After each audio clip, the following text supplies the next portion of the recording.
Saudara-saudari yang terkasih,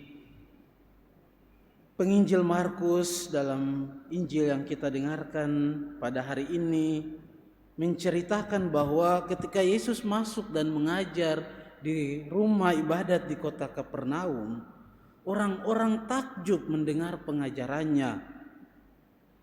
Orang-orang itu melihat bahwa Yesus mengajar sebagai orang yang berkuasa, berbeda dengan ahli-ahli Taurat mereka, berbeda dengan ahli-ahli Taurat yang mengajar mereka. Bahkan di akhir bacaan Injil ini juga Markus mengatakan hal yang sama, mengulang hal yang sama, bahwa mereka semua takjub. Maka pertanyaannya, mengapa Yesus berbeda dengan cara mengajar ahli-ahli Taurat yang mengajar orang-orang pada zamannya? Saya kira ada dua hal mendasar yang ingin kita renungkan. Yang pertama adalah sebagaimana yang kita dengarkan biasanya dari kecaman-kecaman Yesus kepada ahli-ahli Taurat yang mengatakan bahwa turutilah apa yang mereka ajarkan, tetapi jangan ikuti apa yang mereka perbuat.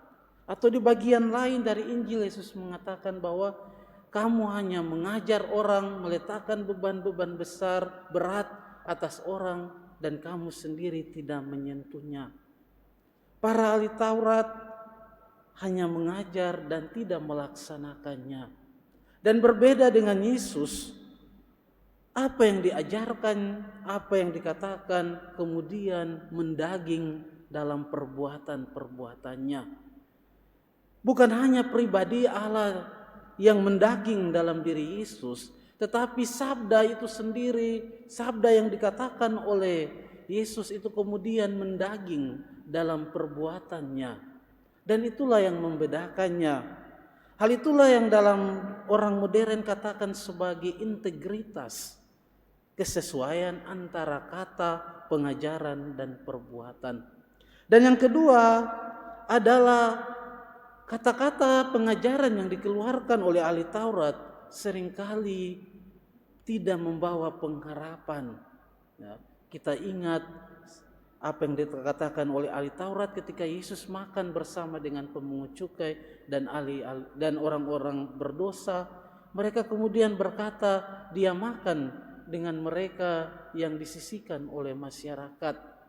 Atau pada bagian lain juga kata-kata mereka adalah kata-kata penghakiman, seperti ketika mereka membawa wanita yang kedapatan berbuat dosa. Atau banyak contoh-contoh lain yang bisa kita temukan. Berbeda dengan Yesus, kata-kata pengajarannya membawa pengharapan, membawa kedamaian, membawa kebenaran. Sebagaimana ia memanggil para murid, mengubah mereka menjadi penjala manusia. Bagaimana ia mengubah seorang Lewi pemungut cukai menjadi muridnya. Ia mengubah wanita yang berdosa dengan mengatakan, pergilah dan jangan berbuat dosa. Kata-kata yang membawa perubahan, membawa pengharapan. Maka mari kita mohon dalam Ekaristi ini, lewat santapan sabda dan tubuh Tuhan, semoga kata-kata pengajaran kita membawa pengharapan, membebaskan, membawa berkat. Karena pada dasarnya kata berkat sendiri berarti mengatakan yang baik. Semoga kita semua yang lewat sakramen pembaptisan mendapat tritugas Yesus sebagai pengajar, sebagai pembawa kabar baik iman, imam, nabi, dan raja, akhirnya juga seperti Yesus, kata-kata kita membawa pengharapan, membawa kasih, membawa kebenaran, dan apa yang kita katakan, ajarkan mendaging dalam kesaksian hidup kita di dunia. Tuhan memberkati.